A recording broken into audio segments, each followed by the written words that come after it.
Le doy la bienvenida hoy a nuestro amigo Frank. Adelante, Frank.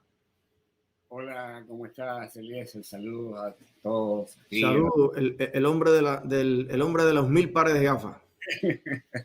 Hoy soy blanco. Nada, saludos a todos, a los miembros Somos Más. Les cuento que con mucho gusto he estado trabajando con nuestra fundación para hacer posible este programa con el invitado de hoy. Aquí está José Guillermo, presidente de Federalismo y Libertad, que como parte de nuestra organización y en especial como cubano que anhela la libertad, yo creo que es fundamental que se conozcan los testimonios, datos, hechos y toda información que ayude a enriquecer el conocimiento y la difusión de ideas sobre qué ha pasado en Cuba. Precisamente sobre este tema, creo que el invitado de hoy es un invitado de lujo, ya que Tata Joffre es un experto en el tema. Hace algunos años, un amigo que estimo mucho, Juan José Sebrelli, escritor, ensayista intelectual argentino, me habló del libro Fue Cuba, lo compré y con este libro escrito por Tata Joffre corroboré una serie de datos que no sabía y corroboré muchos y aprendí otros muchos otros. A pesar de haber vivido en Cuba más de 2 décadas, bajo la feroz dictadura que todos conocemos, conocía poco sobre qué había pasado en Cuba, qué pasaba en Cuba y demás. Como ustedes saben, el sistema de Cuba tiene un estricto control de difundir la información que a ellos les interesa y crean un relato a través de todos los órganos de difusión que ellos como dictadura autoritaria controlan. En este libro, en especial a través del cual conocí al Tata Joffre, él narra la historia de cómo Cuba se fue sovietizando, al mismo tiempo una serie de cambios internos que hubieron. Y además lo interesante de esto es cómo él lo hace de una forma con datos irrefutables, mayormente obtenidos después de la caída del Imperio Soviético, con acceso a los archivos de la KGB, de la Checa, la inteligencia checa y demás. Hace algunos años la dictadura cubana viene pregonando esto de la batalla de ideas y para muchos de nosotros, bueno, ¿qué es la batalla de ideas? Bueno, y no se tomó mucho en serio y hoy estamos siendo víctimas de esa batalla de ideas. Y hay que usar las mismas tácticas que ellos utilizaron para combatirla, porque nosotros tenemos la verdad, ellos no. Así que nada, nuestra opción como amantes de la libertad es sencillamente machacar y difundir y compartir con los que no saben qué pasó en Cuba, qué pasa en Cuba. Y para ello este libro fue una iluminación, al igual que a través de este libro conocí el otro que es el Soviet Caribeño que escribió. ¿Cómo se llama el libro, Frank? Que tienes al chat ahí en un suspenso todo el mundo. ¿El libro? ¿Cómo se llama el libro? Tú dices... Fue Cuba, fue Ah. Cuba. Sí, nombrando, culpando a Cuba, ahí lo tiene, yo lo tengo en Kindle y la copia la tengo prestada, pero lo he regalado a varias personas. Ahí está el libro, Fue Cuba. Entonces, sin más, los dejo con José Guillermo, que es el presidente de nuestra fundación y él puede mucho más abordar sobre el tema. Gracias por tenernos aquí. Gracias, Frank. José. Hola Eliezer, ¿cómo estás? Saludo a toda tu audiencia. ¿Se escucha bien ahí? Sí. Sí, bueno, hoy vamos a tener un invitado especial. Para nosotros es un gusto, como dijo Frank, mantener esta cooperación que tenemos con vos en la difusión de ideas, de una nueva narrativa, que alimente una nueva narrativa. Esa es la idea, alimentar una nueva narrativa que inspire sociedades más abiertas, más democráticas. Y hoy creo que vamos a hacer un aporte importante porque vamos a tener un periodista de una enorme trayectoria en Argentina. Él comenzó muy joven con el periodismo, primero en Clarín, luego se fue a vivir, estuvo en corresponsal en la época de Allende en Chile, por eso tiene un libro sobre un poco de memorias de lo que vivió en la época de Allende en Chile. después se fue a vivir a Estados Unidos en el año 79, trabajó en el Banco Interamericano, trabajó en la OEA. En el año 82 regresó a la Argentina, trabajó en ámbito financiero, donde llegó a ser jefe de la sección política y cubrió la campaña electoral de Carlos Menem, que fue una campaña histórica. Y ahí, bueno, conoce al que va a ser presidente argentino durante más de 10 años, y inmediatamente le ofrece, pese a que el Tata Joffre venía de una familia de un partido opuesto, que el Partido de la Unión Cívica Radical, le ofrece ser secretario de Inteligencia del Estado en la CIDE. Está poco tiempo, no está más de 6 meses ahí, y se va de embajador a Panamá. Después también presenta sus credenciales al presidente de Portugal, es embajador en Portugal. Regresa ya a fines de los 90 para ser asesor con rango de secretario del presidente Menem, y desde la salida del presidente Menem él volvió al periodismo, ¿no? Y empezó una época, sobre todo a partir del 2000, en donde América Latina irrumpía la figura de Chávez, donde se revitalizaron movimientos de izquierda y gobiernos de tinte izquierdista, y donde toda la esfera de lo público predominó un relato de corte populista a favor o por lo menos muy favorable al relato castrista.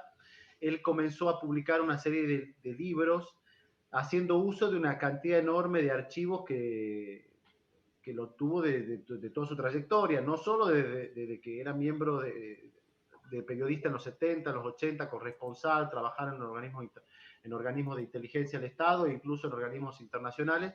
Toda esa enorme cantidad de archivos lo empezó a volcar en una serie de libros que empezaron a salir en el año 2002. Y esos libros se convirtieron en bestseller en Argentina y constituyeron muchos lectores una zona de refugio en un momento en donde el relato populista y izquierdista se había apropiado de toda la esfera de lo público. Y por eso para nosotros es muy importante tenerlo, porque sus libros son increíblemente exitosos. Yo voy a presentar algunos nomás. Por ejemplo, este es uno de los primeros, que se llama Volver a Matar, ¿no? Después está otro que se llama Puerta de Hierro. Son documentos sobre Juan Domingo Perón. Después está este libro, Fue Cuba, que lo nombró Frank. Y el último libro que yo tengo registro que sacó fue Dios y la Patria los demande, que es el referido al preámbulo de la Constitución argentina, y básicamente son los archivos secretos de la democracia, los sótanos de la democracia argentina, si queremos decir. Así que para nosotros es un honor tenerlo. Hace tiempo que intentamos combinar este encuentro, así que yo creo que si bien él es un periodista de la vieja escuela, ¿no? Y vos sos un periodista surgido de las nuevas herramientas, así que va a ser un encuentro de dos generaciones, de dos visiones, de dos estilos distintos, pero con un mismo objetivo, que es una Latinoamérica más abierta, en libertad, y recuperar la democracia en Cuba, que es lo que nosotros queremos, ¿no? Bueno, pues le agradezco muchísimo a los dos, tanto a Frank como a José Guillermo, y siempre de verdad es un privilegio contar con las gestiones de ustedes para poder seguir difundiendo el pensamiento de la libertad y la denuncia contra los que han coartado la libertad en el continente y en el mundo, especialmente toda la influencia castrista, que después fue chavista, madurista, orteguista, y que es como un dragón de muchas cabezas, ¿no? Muchísimas gracias a los dos, y vamos entonces con Juan Bautista Joffre, que estoy de verdad que muy ansioso de conocerlo, y vamos a tratar de, como bien tú decías, transferir a las nuevas generaciones un caudal de conocimiento imprescindible para entender el pasado, ubicarnos en los porqués del presente y proyectar la esperanza hacia el futuro. Gracias, muchachones. Gracias. ¿Me escuchan? Bienvenido, profesor.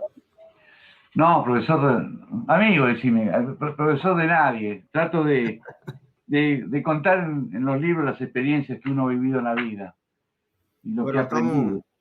Estamos muy felices de tenerlo acá en nuestro canal. Tenemos más de 76,000 seguidores, principalmente hispanos, latinoamericanos, cubanos, de dentro y fuera de la isla.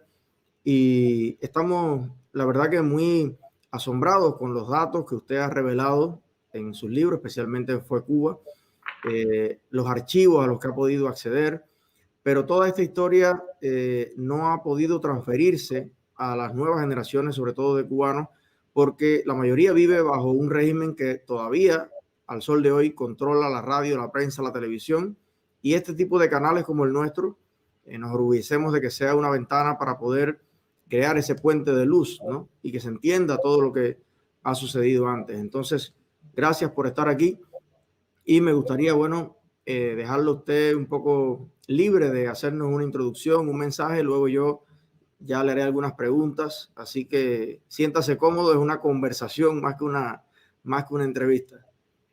Muchas gracias, Eliezer, por tu invitación. Un gran abrazo a todos los cubanos, especialmente a los cubanos de la Cuba Libre.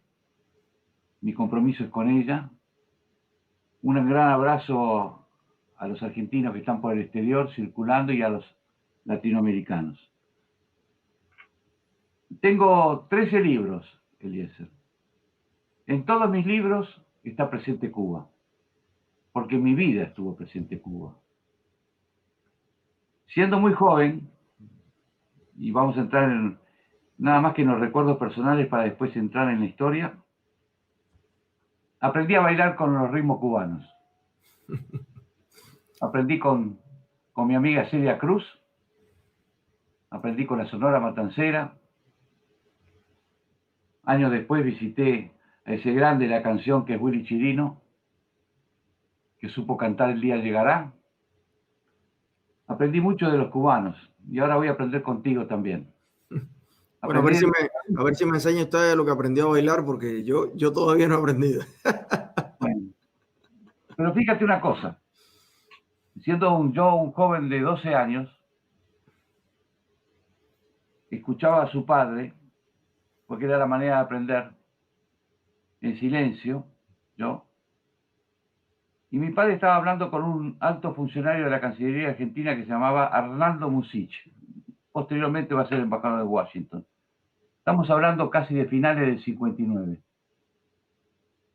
Y estaban hablando precisamente en una residencia muy linda que tenía la Embajada Argentina en Lima, Perú, la avenida Arequipa 121. Y Arnaldo Musich le estaba contando a mi padre lo que estaba sucediendo en Cuba y cómo veía la Cancillería Argentina la cuestión cubana. Mi padre, que era embajador en Lima, solamente recuerdo que advirtió que para su manera de ver, la revolución cubana estaba infiltrada por el comunismo. Mira qué joven esta opinión. Yo creo que el libro Fue Cuba, este libro, que fue Cuba, en un momento intenté que se llamara La estafa, porque la revolución cubana fue una gran estafa, no solamente a los cubanos en general, fue también una estafa a aquellos que peleaban al lado de Fidel Castro en Sierra Maestra y que se sintieron estafados porque desconocían los planes secretos que habitaban en la mente de Fidel. Fue también una estafa a los latinoamericanos que apoyaron a la revolución cubana. Wolfgang Arrazábal, presidente interino de Venezuela. Betancourt, don Belisario Betancourt, que dio plata. Carlos Andrés Pérez, que ayudó. Y digo a las Fuentes, el costarricense, que dio armas.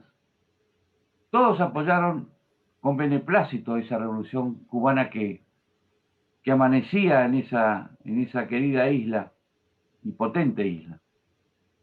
En la Argentina también se observó eso con una gran satisfacción, porque se recordaba la amistad que había entre Batista y Juan Domingo Perón.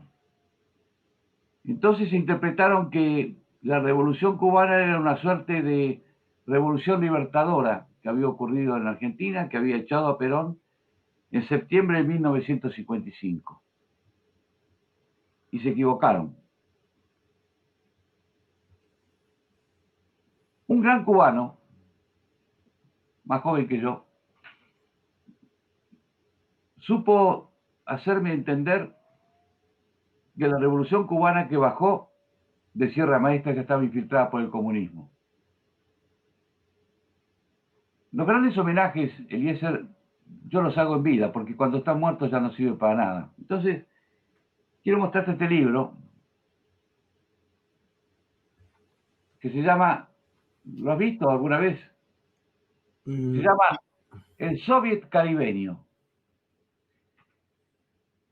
Es de César Reynel Aguilera. Es un cubano joven que vive en Canadá, médico, que me fue advirtiendo a través de pequeños mensajes y luces que me fue abriendo, que la revolución cubana ya cuando baja al llano y entra el 8 de enero del 59 en La Habana, ya estaba infiltrada por el comunismo.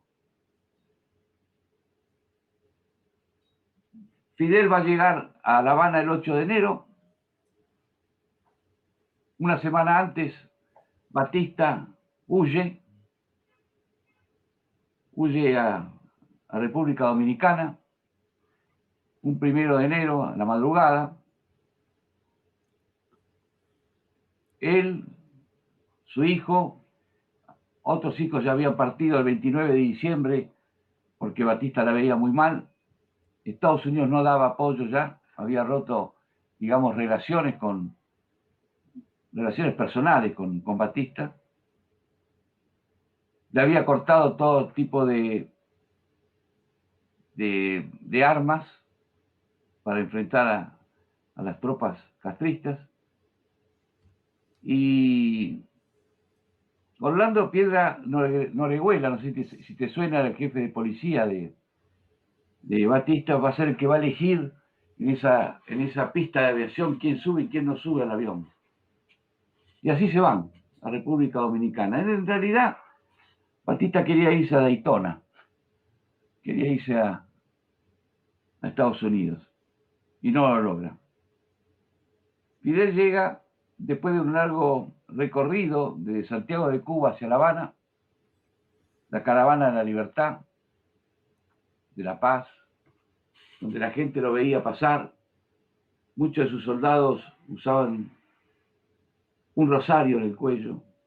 Fíjate, le decía una cubana, son católicos, qué suerte. Ese 8 de enero a la noche va a dirigir un mensaje en Colombia. Tú lo debes recordar, porque Colombia hoy en día tiene otro nombre, era un fortín muy, muy importante, que el día 2 de enero del 59 lo ocupa Camilo Cienfuegos. Sí, creo que hoy se llama Ciudad Libertad. Ciudad Libertad. Mientras el Che Guevara va a la cabaña. Una manera de Fidel de tomar el mando militar de la revolución. Porque estaba el director revolucionario en La Habana, a quien va a desarmar. Esa noche su discurso va a hablar de elecciones, va a hablar de que ya no es necesario las armas, empieza a desarmar al directorio y se va a quedar con los comandantes. Él va a hacer sus primeras experiencias y sus largas experiencias con los comandantes de la revolución. Ejemplo, Raúl, el Che, Juan Almeida Bosque, el papá de Juan, del querido Juan, y después vienen otros más. Y comienza la estafa. Primero nombran a un presidente que es nada menos que Manuel Urrutia, un primer ministro, se llamaba José Miró Cardona. Urrutia va a durar 6 semanas. A Cardona lo desalojan, y el primer ministro es Fidel. Y a Urrutia lo dejan hablando con los pájaros, porque las cosas importantes pasaban por las manos de Fidel, que era primer ministro. Después lo van a echar a Urrutia, y lo ponen a Osvaldo Orticosa. Osvaldo Orticosa, a quien yo vi el 25 de mayo del 73 en los balcones de la Plaza de Mayo de la Casa Rosada, junto a Salvador Allende y Héctor J. Cámpora, el día que Cámpora asume el poder y que dura 49 días.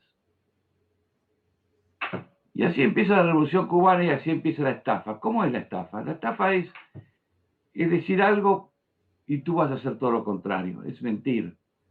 Es vender algo que no tienes porque tienes en la mente otra cosa. Y eso empezó a nacer en marzo del 59 cerca de La Habana, en Cojímar. Es un pueblito de pescadores, donde estaba instalado el Che y Fidel también tenía una residencia, y ahí empezaron a tomar cuerpo las primeras medidas revolucionarias del gobierno de Fidel Castro.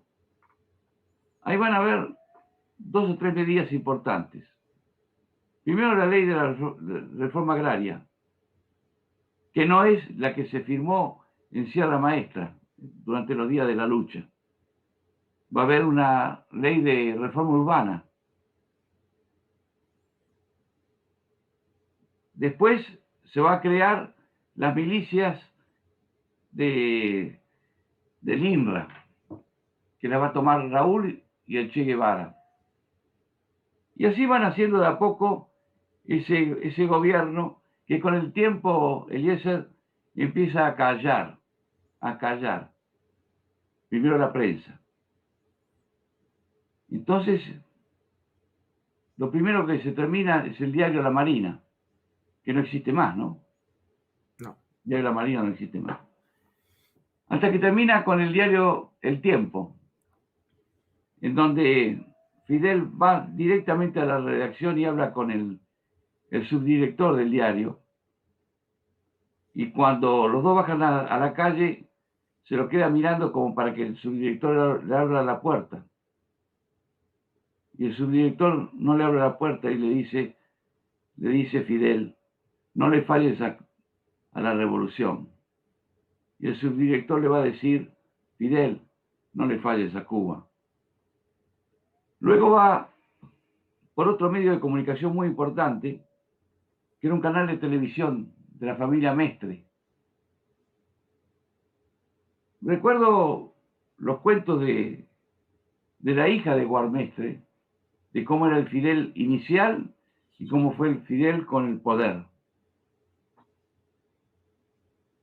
Guarmestre finalmente se fue de Cuba y vino a la Argentina, donde todo lo que tenía que enseñarle a los argentinos se los enseñó. Hizo un gran canal de televisión, Eliezer, un gran canal de televisión, porque Cuba era más avanzada que Argentina en ese tiempo. ¿Sabías eso? Cuba tenía una economía esplendorosa, era la envidia de un sector importante de América Latina. Tenía más radios por habitante que muchos países de América Latina. Si no me equivoco, tenía televisión en colores, más autos, superávit del Estado, nada o apenas poco de mortalidad infantil. Es decir, Cuba era un país respetable y respetado. Bueno, y una moneda equiparada con el dólar. Y una moneda equiparada con el dólar, que valía. Y todo eso se vino abajo. Se vino abajo con el tiempo. En el año 60 ya empiezan a aparecer personajes que no estaban en la imaginación de nadie. Va a aparecer un ruso de nombre Alexeyev, que se presenta como corresponsal de TASS, ex corresponsal de TASS en Buenos Aires, va a aparecer en La Habana. Un año después va a ser el embajador cubano, el embajador soviético en La Habana. ¿Cómo será la cosa que si hubo una revista que benefició a la revolución castrista fue Bohemia? Bueno, hace poco estábamos recordando la carta de Acevedo de despedida cuando su suicidio. Miguel Ángel Quevedo, se suicidó en Miami. Sí. Le ocuparon la revista, se tuvo que escapar. El hombre que en cierta manera ayudó al relato castrista de los 20.000 muertos en Cuba por culpa de Batista. Eso es un invento de Quevedo. Como acá hubo en la Argentina otro invento de 30.000 desaparecidos en la época del gobierno militar de facto, del 76 al 83. Eso tampoco es cierto. Y Quevedo tuvo que huir. No había espacio para él.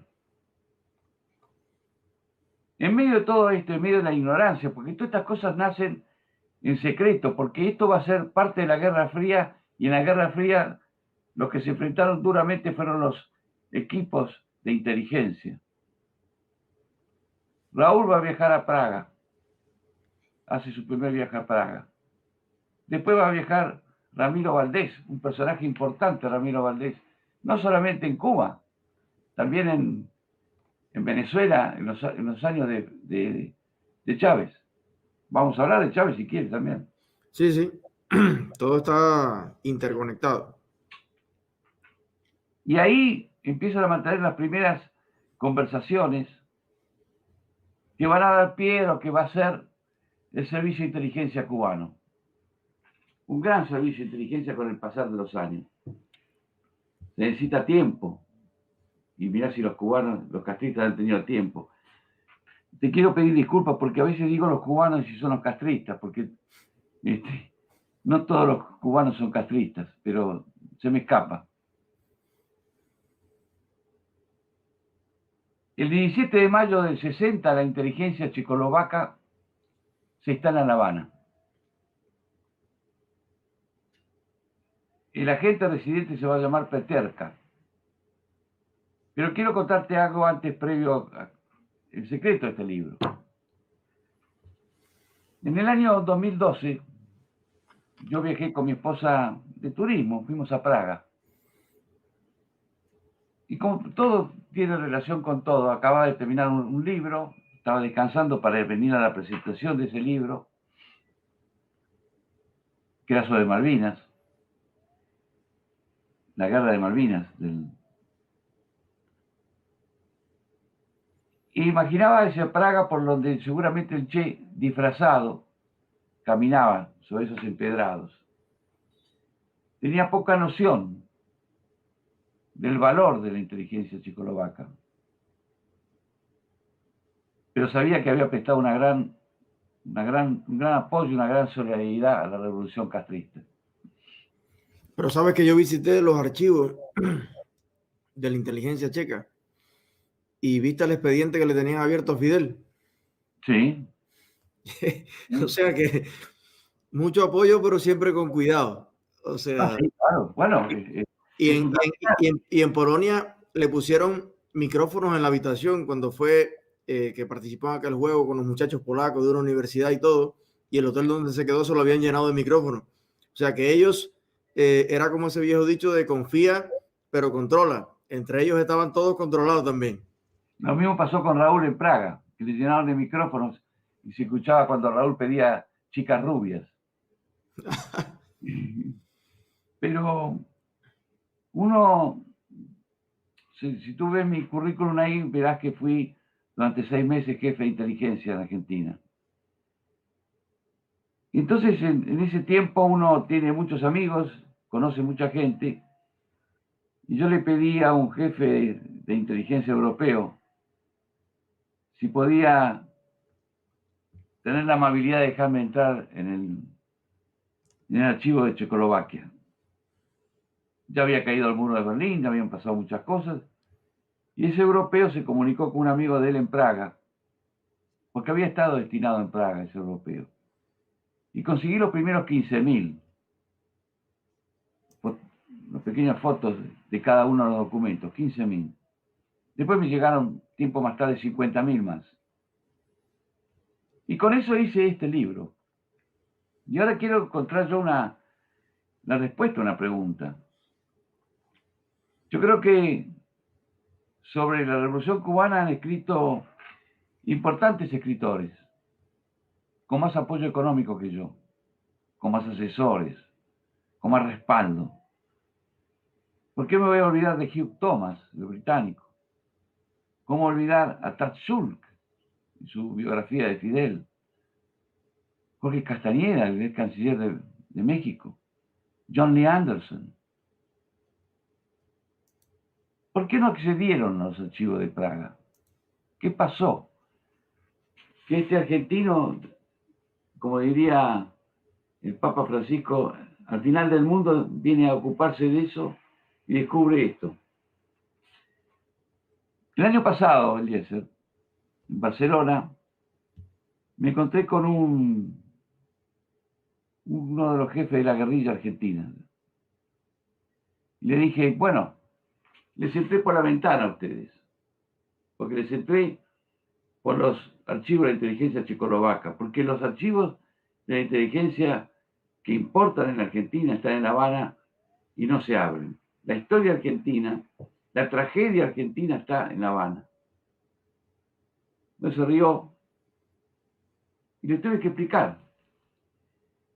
En el año 62, cuando se rompen relaciones con Cuba, la Argentina rompe relaciones con Cuba, la inteligencia checoslovaca va a tomar el lugar que ocupaba la inteligencia cubana, ya sea en Buenos Aires y en los países de América Latina. Se empezó a informar desde Buenos Aires y de otras capitales latinoamericanas a Praga. Y de Praga se mandaba a La Habana y a otros países del Pacto de Varsovia, porque no hay que equivocarse. La Unión Soviética nunca ignoró lo que ocurría entre Praga y La Habana. Y así van a ser, en diciembre del 62, la Operación Manuel. La Operación Manuel es una operación de la inteligencia checa con los cubanos. Praga se convierte en un lugar importantísimo, en un nudo de comunicaciones de todos aquellos que quieren viajar y entrar a La Habana para entrenarse militarmente. Tú sabes que en los archivos de inteligencia si hay algo es la meticulosidad. Bueno, eso me asombró cuando visité los archivos, que sabes que buena parte se intentaron destruirlo en la huida, cuando cae el sistema socialista, en las máquinas aquellas moledoras de papeles, pero era tanto que quedó un gran por ciento, pero se destruyó otro por ciento. Pero cuando uno ve cómo archivaban las cosas, te das cuenta que eran una computadora antes de que tuvieran computadora. Así es. Era algo que ahí nos reíamos porque decíamos, la inteligencia cubana puede ser muy buena, pero siendo los cubanos como son, de medio regado, impuntuales y tal, esta meticulosidad no la pudiéramos haber alcanzado. Era demasiado exacto, demasiado bueno, demasiado preciso, hasta el dato más irrelevante.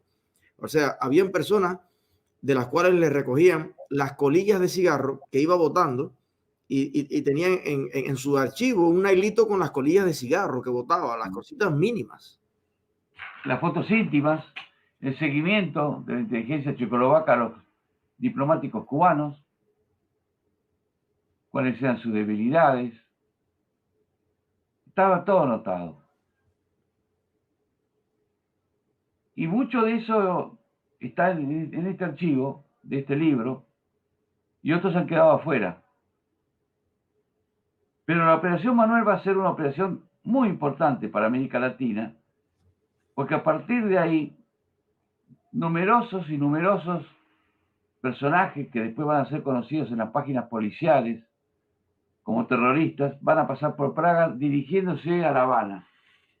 En Praga entregaban su pasaporte verdadero y le daban un pasaporte falso para ir hasta La Habana, con lo cual se quedaban sin el pasaporte y se arrepentían. Al volver de La Habana, entregaban el pasaporte cubano y le devolvían el verdadero. Siempre había alguien en el aeropuerto que los ayudaba a moverse dentro de ese lugar. Siempre era un agente, por lo general era un agente Klimpová, que va a anotar todo lo que dicen, va a anotar además cuánto gasta en café o en sándwich, porque por lo general no tenían un peso al volver de La Habana, y de ahí seguían rumbo a cada uno de los países. Esto que ocurrió en diciembre del 62 y que comienza con la Operación Manuel, va a ocurrir con venezolanos que querían retornar a su país para continuar la guerra de guerrillas. Esto me hace recordar a Douglas Bravo. Douglas Bravo era un dirigente guerrillero muy importante que va a conocer a Hugo Chávez Frías en el año 82. se lo va a presentar a su hermano mayor. Se lo va a presentar a Hugo, su hermano mayor, que después va a ser embajador en La Habana. Ya ese compromiso estaba en el año 82. Y la verdad que Chávez va a decir algo que después tú recordarás, ¿no? Chávez decía que él no podía hablar de socialismo en los primeros años de su libertad después del golpe, durante la campaña electoral, porque no hubiera triunfado. Y Fidel llegó a decir, y eso fue el 26 de diciembre del 61, si desde la punta del Pinco Turquino, donde éramos 4 locos, decíamos que éramos marxistas-leninistas, no hubiéramos podido bajar nunca. Ahora lo podemos decir. Pero esa es una buena parte de la estafa. Y esa es la estafa. Días antes, de manera inusitada, en un canal de televisión dijo que él era marxista-leninista de toda la vida y que nunca dejaría de serlo. ¿Por qué no lo dijo antes? Y así se fue convulsionando, no solamente el Caribe, se fue convulsionando América del Sur. Y ahí entra la parte argentina, porque cuando hablamos del año 61, 62, 63, y muchos argentinos empiezan a viajar a Cuba. Muchos argentinos que venían del comunismo, enojados con el comunismo en Argentina, que era muy, muy esquemático. Y Fidel vendía algo más nacionalista, un marxismo-leninismo sudamericano. Y empezaron a viajar a Cuba. Y así comenzó, también por culpa nuestra, Eliezer, por nuestras desgracias personales, por nuestras desgracias políticas. En el año 61 gobernaba un gobierno constitucional en la Argentina, el de Arturo Frondizi. No es que los países de América Latina tuvieron algún resquemor o intentaron frenar la Revolución Cubana. Es la Revolución Cubana que tomó lugar en los territorios de América Latina. El 4 de enero del 60, el Che Guevara, cerca de las 10 de la noche, se reúne con 5 argentinos y empieza a darles clases de cómo organizar la guerrilla en la Argentina. Había un gobierno constitucional, no era una dictadura. Es falso aquello que decía Fidel, que iba a liberar los países de América Latina. ¿De quién? Era un gobierno constitucional. Era el gobierno de Arturo Frondizi. Uno de los que estaba ahí presente, un historiador de izquierda, que lo ha contado después de manera pública, le dijo, pero, comandante, en Argentina hay fuerzas armadas que son poderosas. No es las que ustedes se enfrentaron en Cuba. Después, si querés, te lo puedo aclarar esto que te digo. Y el Che le dijo, son todos mercenarios. En el ejército argentino, mercenarios. Digo que te quería aclarar porque en esta guerra, en este relato castrista de la guerra, aparecen como combates y habiendo vencido, cuando en realidad las tropas, los generales cubanos se rendían por plata. La caída de las villas, Santa Clara, ahí hubo plata. Está probado, está en los libros de los periodistas más serios. No está en los archivos de Cuba, pero está. Lo dijo Perón, unos años después, a un dirigente terrorista que fue a visitarlo. Y así fue naciendo y así fue llegando. Van a llegar los soviéticos. Fidel, que se compromete con el embajador Bonsai de que no iba a haber ningún tipo de perjuicio para las empresas norteamericanas, las nacionalizó, las echó después echó a los funcionarios. Entonces Eisenhower, un 6 de enero del 61, 14 días antes de entregar el poder a John Fitzgerald Kennedy, rompe relaciones con Cuba. Previo había anulado la compra del azúcar cubana. Estamos hablando de 700.000 toneladas, que para Cuba era muy importante. Después de esa asunción de John Fitzgerald Kennedy, Kennedy se va a encontrar con la Operación Pluto. La Operación Pluto estaba ya organizada de antemano, antes de que él asumiera, por la CIA, que va a dar origen a Bahía Cochinos. Eso es en abril del año 61, donde las tropas que desembarcan ahí, que son cubanos, son abandonadas por las fuerzas norteamericanas que se habían comprometido a intervenir después de que tocaran tierra. Y nos hemos ido muy lejos, Eliezer, pero lo que quiero decirte es que Cuba se transformó en un gigantesco portaaviones soviético a 90 millas de los Estados Unidos. Un Estados Unidos que no es el de hoy. Era muy poderoso Estados Unidos en esa época. En un Estados Unidos donde todavía estaba trazado duramente los acuerdos de Yalta del 45, donde la Unión Soviética se hizo cargo de Polonia, Rumania, Hungría. Los países de Europa del Este cayó bajo la cortina de hierro. Y Estados Unidos tuvo su área de influencia con esta parte del continente.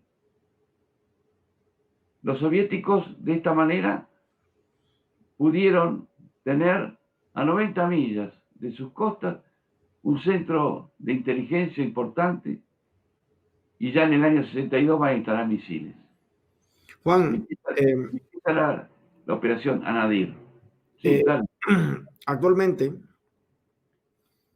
hay una entrevista que ha causado mucha polémica en los Estados Unidos, pero que es muy reveladora, que se le hace a un espía soviético que tuvo como 20 o 25 años infiltrado en Estados Unidos y que finalmente, bueno, cooperó con las autoridades aquí, se entregó y reveló, está en video, un plan de subversión ideológica para los Estados Unidos a 30 años luz, que tomaba sobre todo como referente principal las universidades, la cultura, el conocimiento, la formación. Y este señor decía, mira, la Tercera Guerra Mundial, los soviéticos se dieron cuenta muy temprano que iba a ser ideológica, más que con armas y más que con misiles. Y de acuerdo a lo que estamos viendo hoy en los Estados Unidos, donde en los años 80 todavía estaba muy claro lo que era el comunismo y lo que era la libertad, y hoy estamos viendo cómo grandes conglomerados mediáticos, incluso millonarios, personas líderes empresariales en Estados Unidos, están apoyando a grupos extremistas de izquierda que confiesan en televisión ser marxistas entrenados. Este es un Estados Unidos evidentemente muy distinto, y la comunidad cubana del sur de la Florida nos sentimos como a veces con impotencia, porque aquí tenemos un rango de influencia, pero es limitada porque somos apenas el 3%, una minoría en los Estados Unidos, pero en los estados del norte, en otros lugares, las víctimas directas del comunismo no son tantas. Entonces quisiéramos explicarle a todo el país la verdad del comunismo, pero a veces nos es complicado y no tenemos estos canales para hacerlo porque con los medios no podemos contar. He leído en los diarios norteamericanos alguna referencia de tipo crítica hacia las universidades que se han pasado criticando al gobierno en los últimos tiempos, con un discurso de izquierda, progresista, diríamos, porque por lo general usan liberals, como dicen en Estados Unidos, porque acá en Argentina liberal es otra cosa. Y sí, tú tienes razón, porque esta es una lucha ideológica. Y eso que te tiene a ti preocupado, también también va a ser parte de lo que se llama el Foro de San Pablo, que nace a fines del 89, cuando la caída del muro de Berlín. Y Lula da Silva, el que iba a ser presidente de Brasil, acuerda con Fidel Castro en crear un foro de discusión y de penetración intelectual aún más fuerte en América Latina. Ese va a ser el Grupo de San Pablo. Después viene el Grupo de Puebla. El Grupo de Puebla son todos los ex que participaron en el Grupo de San Pablo, que hoy en día están cerca de Alberto Fernández, el presidente de Argentina. Son todos ex.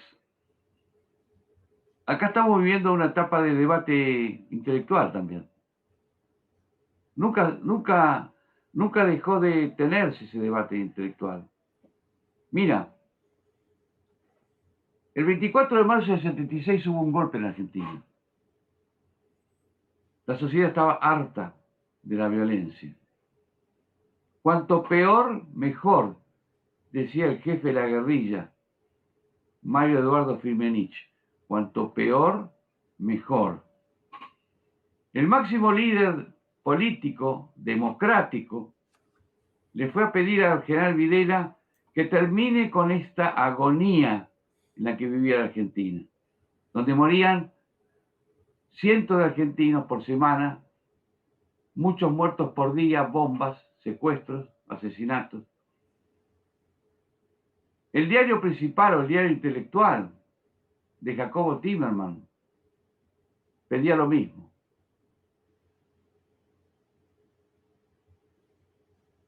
Hay algo que ocurrió. El gobierno militar fue muy malo, Eliezer, muy malo. Muy mala su administración, muy malo en la manera de terminar con el terrorismo. Pero lo cierto es que muchos de los que escaparon, los que huyeron, volvieron a Argentina con más rencor y más odio que nunca. Y se prestaron ese debate. Hay otro momento importante en esa infiltración de izquierda en la Argentina, y hay que decirlo, porque hoy daría la impresión que muchos lo esconden. Cuando lo echan a Perón en el 55, la Revolución Libertadora, echa a muchos profesores de origen nacionalista y peronista y los reemplazan con profesores de izquierda, que van a traer ese discurso que con los años y las décadas se van a transformar en eso que a ti te preocupa. Después del gobierno del proceso que termina en el 83, viene Raúl Alfonsín, que viene con una cierta carga emotiva contra las Fuerzas Armadas. Es el año, y acá voy a pisar el año de tu nacimiento. En el año 85, tú naces y das tu primer respiro dentro de Cuba. En el año 85, yo llego por única vez a Cuba. Llego a Cuba porque yo era el director de política del diario Ámbito Financiero, un diario, diría que el tercer diario en importancia en Argentina, después de La Nación y Clarín,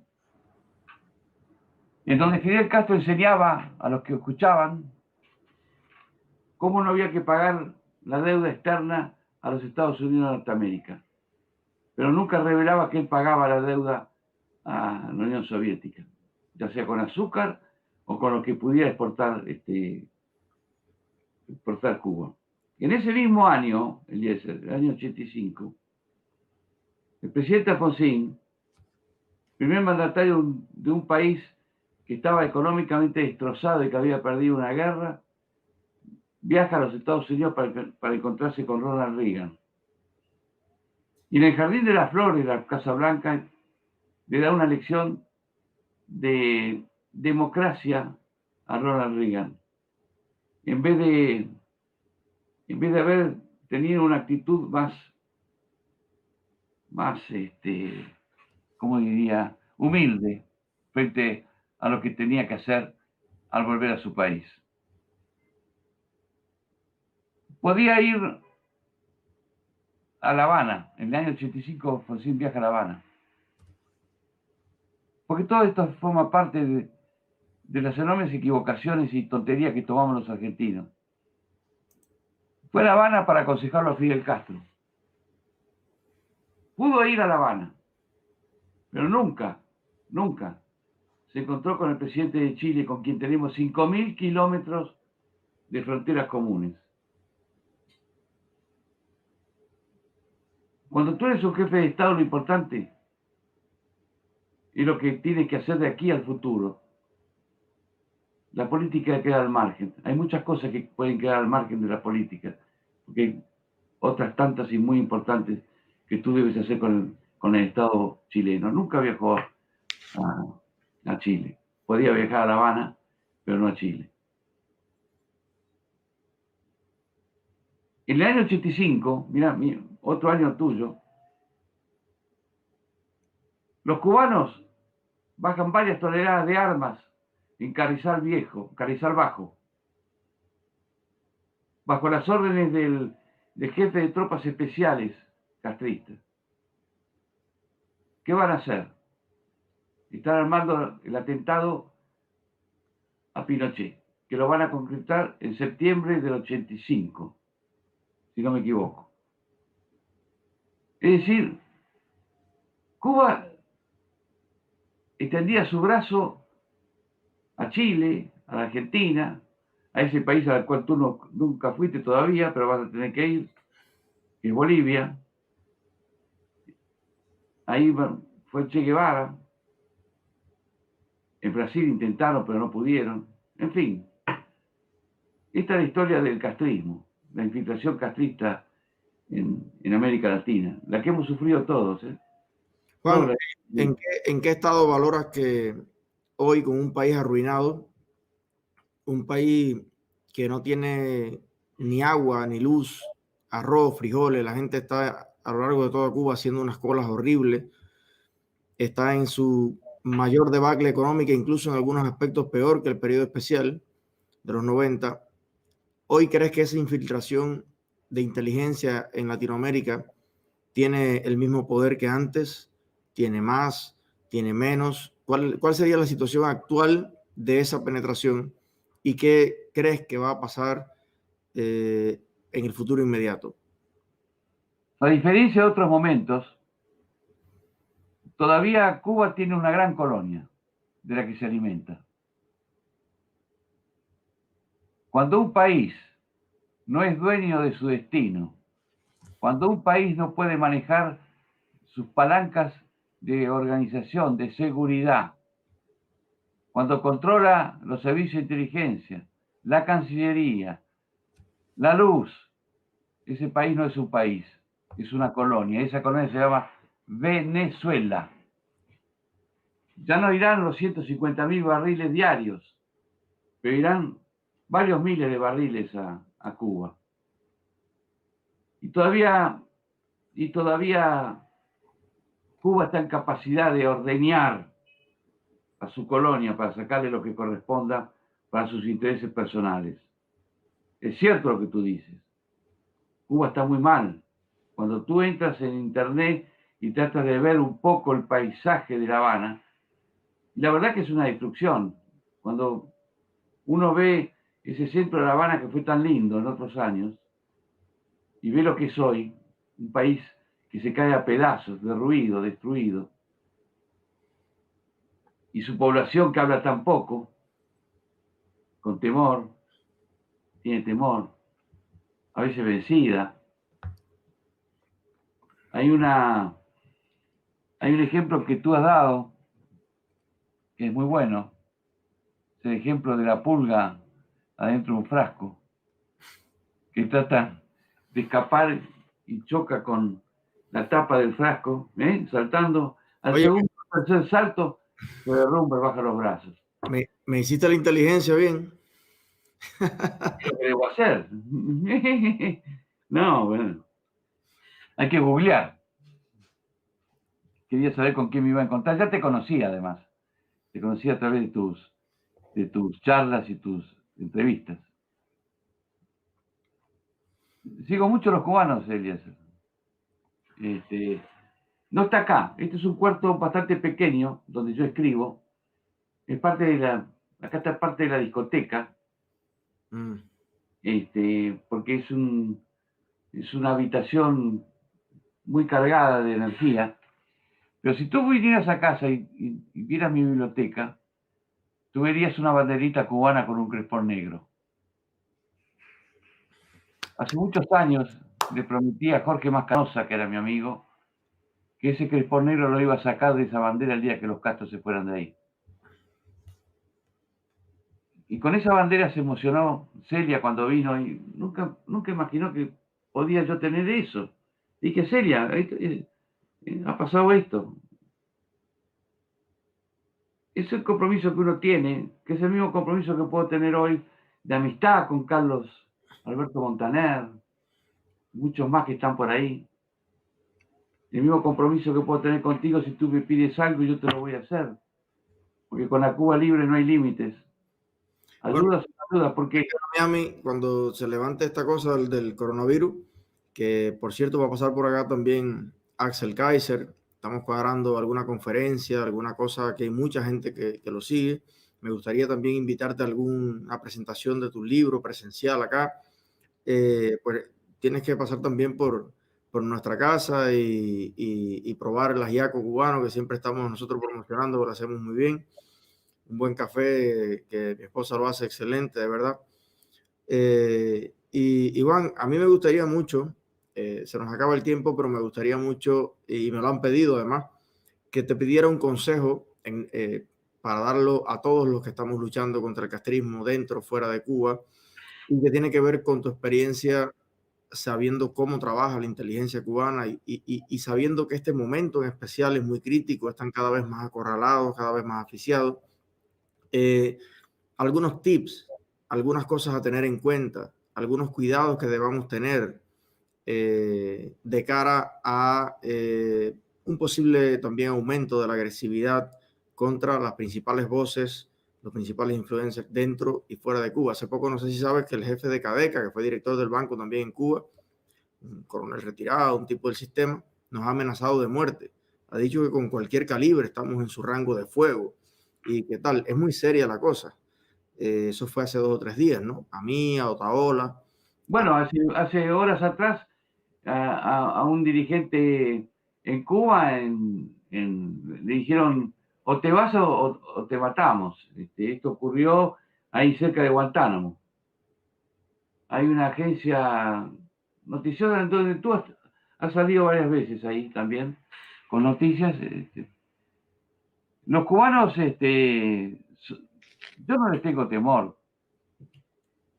Cuando hace varios años, cuando estaba a punto de lanzar este libro, viajé a la provincia de Córdoba y ahí me encontré con un historiador.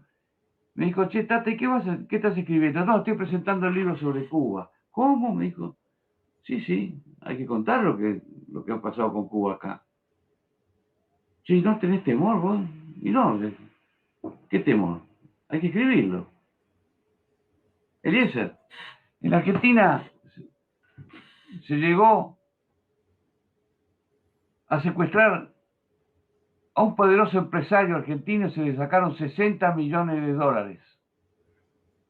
Parte de ese secuestro se fue a La Habana en las valijas diplomáticas del quien era el embajador Aragonés Navarro. La intervención no podía ser más directa. En el año 64, hubo acá una cosa que se llamó la Operación Penélope. La Operación Penélope fue la intervención de argentinos y cubanos en el norte de Salta, en Orán, y estaba integrada, entre otras, por el cubano Hermes Peña, de la custodia del Che, por un señor que se llamaba Castellanos, que los argentinos no sabían quién era. ¿Quién carajo es este tipo? Dijo, yo soy un peruano y he venido a cazar conejos a la Argentina. No era peruano, era cubano. Era el dueño de la casa donde el Che Guevara hizo su fiesta de casamiento con Aleida March. Estaba otro muy importante que después va a ser ministro del Interior cubano. Nos han hecho de todo. Pero acá hay dos cosas que ellos no pudieron romper. El Che decía que la guerrilla debía moverse como pez en el agua. Y Juan Domingo Perón a partir del 73 le sacó el agua. La sociedad argentina los dejó sin agua, pero principalmente el viejo Perón, que después va a morir en el 74. Y entramos en otra película. Y después las Fuerzas Armadas. Las Fuerzas Armadas no hubieran derrotado nunca al terrorismo si no hay apoyo de la sociedad. Bien o mal. Bueno, yo pienso que eso mismo es a donde hay que encaminar los esfuerzos ahora mismo, incluso dentro de Cuba, también en Estados Unidos. Si no está esa complicidad de la prensa, de los intelectuales, de las universidades, de la gente, evidentemente no hay agua para que esas ideas totalitaristas prosperen. Por eso siempre... El problema tuyo, Eliezer, es que tienes intenciones muy loables de hacer política en Cuba, un país que no tiene fronteras. Yo, para molestar a mis adversarios en debate, digo que Cuba es un campo de concentración. No tiene fronteras. ¿Cómo te escapas? En una época te ibas en balsa, en una época huías como aquel viejo comandante de la Fuerza Aérea Cubana, del Pino se llamaba. Es muy difícil hacer política así. Se necesita mucho coraje, pero el problema es que ese país está tomado por la inteligencia, allá llaman seguridad, la inteligencia. Y lo peor de todo, que tú debes tener, y las tienes, que es la bandera de la digamos, de la soberanía política y social, y que tú te encuentras que todo esto está montado en Cuba con un discurso populista, mientras ellos viven en casas de un lujo inimaginable. Cuando tú ves Punto Cero, donde vivía Fidel, cuando tú ves la casa donde vive Raúl, con los negocios que hacen, les importa nada a la gente. Y acá hay algo parecido. Acá hay algo parecido que está como queriendo volver. Y vamos a ver cómo se va a decidir en Argentina. Porque todos te hablan de las grandes mareas populares. Pero a la hora de gobernar, son los principales en violar los derechos humanos. Porque en el siglo XXI, robar del Estado, la corrupción, es una violación de un derecho humano. Porque tú le estás impidiendo a ese hermano nacional que tienes el agua corriente, la educación, la seguridad social. Yo diría que es muy importante en tu grupo la seguridad. ¿Qué significa eso? No se puede hablar con todo el mundo. Hay que tener mucha confianza. Como hacían ellos, tenían compartimentado, pero tú no estás viviendo en una sociedad cerrada, tú estás viviendo en una sociedad abierta. Y además pretendes llegar a tu público. Tu público está en Cuba. Somos Más está en Cuba. El movimiento está en Cuba. Entonces yo no te puedo dar consejos de inteligencia, porque además, digámonos la verdad, tuve 6 meses. Yo no vengo del mundo de la inteligencia, vengo del periodismo. Después me dediqué a la historia, cuando ya mis posibilidades habían cercenado dentro del periodismo, me dediqué a escribir libros. Y tuve suerte. Pero no cambies, no pierdas tus sueños, no te dejes vencer como esa pulguita dentro del frasco. Nunca.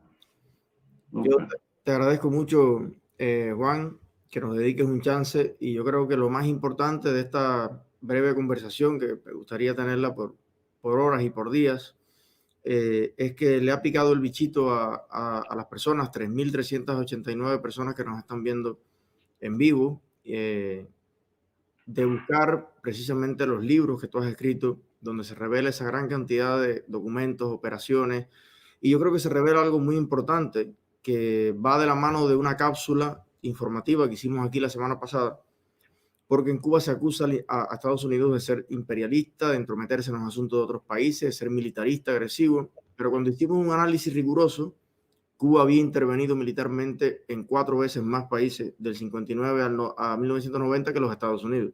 Estados Unidos había intervenido como en 4 y Cuba como en 16. Y eso que no estábamos contemplando, la influencia de inteligencia, asesores, sino intervenciones militares con soldados. Y evidentemente ese tratamiento que se le da en las Naciones Unidas y en buena parte del mundo a Cuba como la pequeña isla víctima acosada que no hace nada, que no rompe un plato, que pobrecito, que no es real. La dimensión del alcance y de la influencia del veneno que ha regado desde La Habana hacia toda Latinoamérica, Fidel Castro primero y bueno, todo el sistema de inteligencia después, es una influencia comparable a la de los grandes imperios. Tú hablabas hace poco, bueno, la colonia venezolana y antes de eso tuvimos muchas más. Y el tema está en que hay un cambio en los 90, cuando ya no hay dinero, se cae la Unión Soviética, que era, bueno, por lo menos con petróleo, armas y dinero respaldaba ciertas cosas, viene el ELAN. Y entonces dicen, bueno, vamos a influir a través de la formación de médicos que luego van a ocupar cargos en determinadas partes. Pero la dimensión exacta de esa influencia, pocas personas la conocen y usted entre ellas. Y por eso le agradezco mucho, en nombre de las nuevas generaciones, que usted nos legue un libro tan importante como fue Cuba. Y les recomiendo a todos los que nos están mirando que por favor lo busquen. Me imagino que está en Amazon.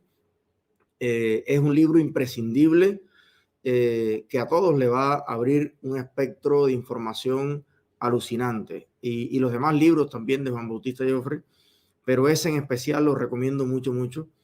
Así que gracias, Juan, por estar acá con nosotros y visítanos algún día. Me comprometo contigo a que cuando vaya a Miami, he ido mucho a Miami, lo primero que voy a hacer es buscarte, llamarte para darte un abrazo. Y a través tuyo se lo doy a toda la colectividad cubana que está en mi corazón.